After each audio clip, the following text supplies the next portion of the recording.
Hi, Master here, and I love Ariana Grande more than I ever thought I could. I watched Wicked a few weeks ago, and my initial reaction was, wow, Ariana Grande. A lot of people doubted Ariana Grande when her casting as Glinda was announced. Ariana has an acting background, but her time as a Nickelodeon starlet had lapsed years and years ago. People were worried she'd just be Ariana, and the suspension of disbelief would be affected because all we'd seen here would be an extremely familiar face and voice. However, when the first main trailer came out, I personally had hope. The moment Ariana spoke, it didn't sound like her at all. She had dyed her hair and eyebrows blonde, a contrast to her previous look, and more than that, she had altered her voice for the performance. A vocalist as skilled as Ariana should be able to change their voice in all sorts of ways, and Ariana clearly studied what she thought Glinda should sound like. That high-pitched, princessy, somewhat nasal voice that was codified by Kristen Chenoweth 20 years ago. Let's look at Glinda's most famous song, Popular. The song has been stuck in my head recently ever since I realized that the word popular has the same rhythm as the word isopods, so I've been listening to it a lot. Isopods, I wanna see isopods. Popular is a really fun piece that combines the amusing arrogance of a school diva with genuine excitement and a strange sort of compassion. Glinda's intentions are honest and good despite her issues. The word popular, being 3 well-defined syllables, connects itself to the staccato or short, crisp notes of the piano. Popular.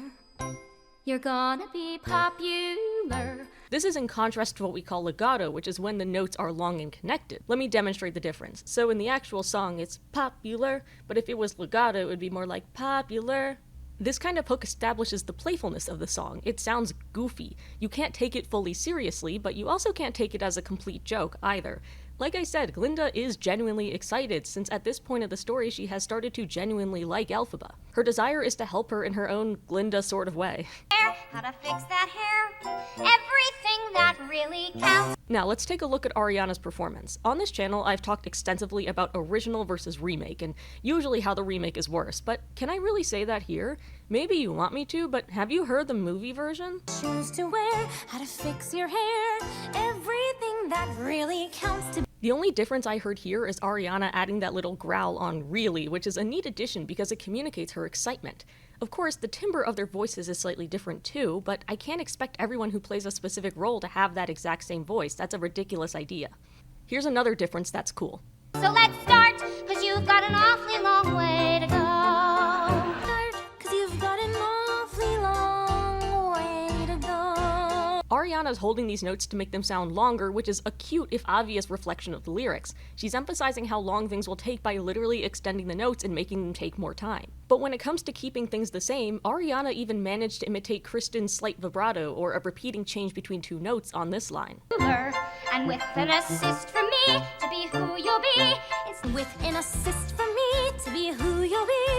That's some attention to detail right there. One reason Ariana sounds so authentic here is because of where she is placing her voice, and I mean that physically. I'm not a vocal expert to be clear, but I think that Ariana is putting her voice more behind her nose. It's hard to explain without actually doing it yourself, but think about what you might do when making like a bratty teen voice. You'll feel it in your face, like right around here. It's commonly heard in Broadway as opposed to the deeper chest voice you hear singing on the radio. Chosen to become a power sister and advisor. There's nobody wiser. One taught me love, one taught me patience. The other reason this sounds authentic is because, well, Ariana's a good actress. I fully believe her as she sings. The little inflections, the vibrato on these high notes, even the faces she's making. I notice on this Popular, she even sounds a little out of breath, and I mean that in a good way.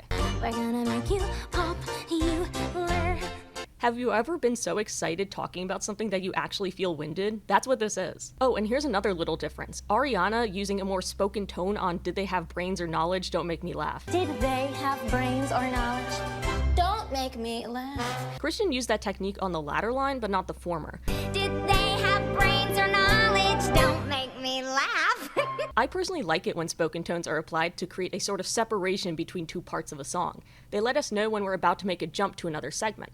They're also effective in putting in that extra emotion, a playful sarcasm in this case. Ariana using a more spoken delivery on Did They Have Brains or Knowledge, combined with her tone in the following line, definitely feels heavier on the sarcasm than playfulness. Whether you think that's fitting or not is up to you. After this line, we have an actual lyric change. Elphaba actually cuts in to answer Glinda's question, to which Glinda excitedly answers back with, right. They were Popular. right.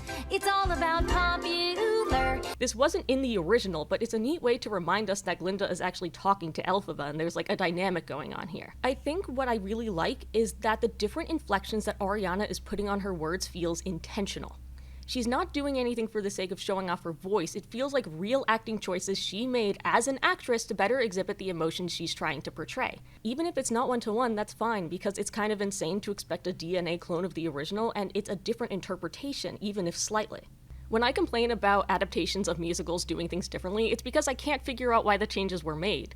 The changes aren't being done to create another interpretation, they're usually done because the directors just did not know what they were doing. That's not the case with Ariana in Wicked. She's doing these subtle details because it's her interpretation of Glinda, a role she has stepped into with passion and care. If you want me to complain about anything in the movie version of Popular, it's the la-las at the end, but that has nothing to do with Ariana and much more to do with the string section drowning her out in the studio version. You usually don't have strings in a song this punchy. I don't mind the extra bars though, because it actually does fit Glinda to be an overdramatic show-off.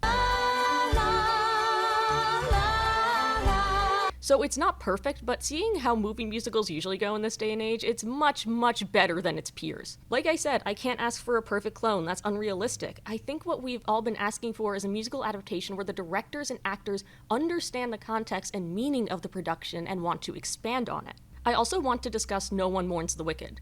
First of all, these notes are ludicrous. That should go without saying. The high notes here are actually higher than the whistle notes Ariana hit in Touch It, and these ones in No One Mourns the Wicked aren't even in whistle register, they're in head voice. Going that high in a full head voice is unreal and speaks to the training and effort she put into this. But there's another thing here, the facial expressions. I watched a video by my friend Mateo of Music Theater Theory, and he made the excellent point that Ariana, being a pop star, knows all too well what it's like to have to hide painful emotions to put on a constant show. Ariana's been through a lot if you remember her devastating 2016 and 2017. She's a lot stronger than we give her credit for. I know this is a short video, but I needed to say it again.